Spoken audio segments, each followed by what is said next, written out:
You're watching CTV News, Calgary. It's been the topic of many a movie and novel, machines that we created taking over and going after us. Canadian author Robert J. Sawyer's trilogy of Wake, Watch and Wonder has just won this year's Artificial Intelligence Media Award from the Machine Intelligence Foundation for Rights and Ethics. The trilogy deals with the World Wide Web gaining consciousness. Previously, Wake, the first volume in the trilogy, was nominated for the Hugo Award, the science fiction field's highest honor. And all three volumes in the trilogy each separately won Canada's top sci-fi award, the Aurora, for Best Novel of the Year. And we are joined now by author Robert J. Sawyer. Thanks very much for speaking with us today. Delighted to be here. Thank you for having me. So what does it mean to you to win this award from the Machine Intelligence Foundation? Well, it's the rest of their name, for rights and ethics, that really interests me. I've written a lot about artificial intelligence, and as you alluded before the break, many dystopian science fiction scenarios are out there that suggest that we're going to be subjugated or destroyed or assimilated, as the Borg might do on Star Trek. There weren't a lot of places in science fiction talking about a win-win scenario for us and the inevitable arising of artificial intelligence. And I wanted to put that on the table, that there's maybe a way we could get along.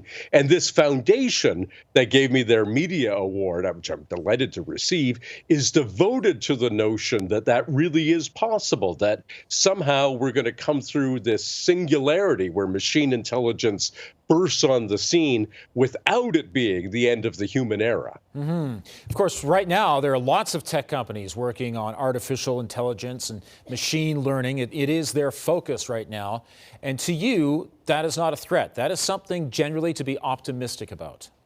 Well, I think we have to accept the reality that they're going to do it, whether I think or you think it's a threat or not. There's just too much gold at the end of the rainbow. There's so many applications for machines that can think, so much money to be made. There's no question that it's going to happen. Now, I do happen to think some oversight, it would be worthwhile. And unfortunately, you allude to the fact that it's mostly corporations behind closed doors with their staff under non-disclosure agreements that are doing the research. So we don't really know what's going on at Google or at Amazon or at Apple in this area.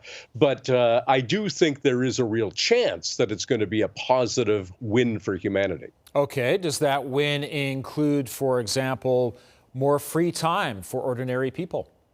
I think this is the number one thing, exactly.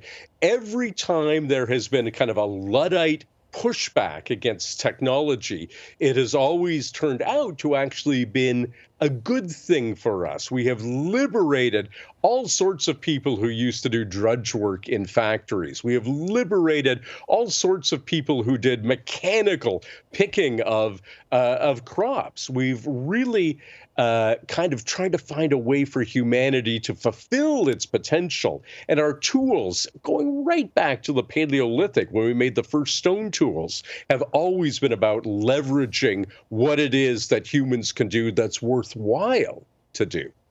So when you come up with an idea for a novel, how do you know that that idea will be sustained? It is sustainable through the whole 200, 300, 400 pages, or whatever it turns out to be, that there's enough juice in there to make it worthwhile writing a whole novel about it?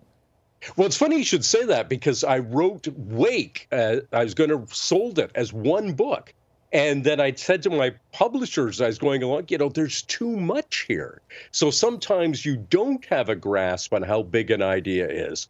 But the idea of the World Wide Web gaining consciousness and reaching out to humanity and trying to make a friendly relationship with us just kept growing and growing as I was working on it. So sometimes even the author isn't the best judge of how big an idea is. I knew it was a big one. I didn't know it was trilogy worthy until I actually got into it.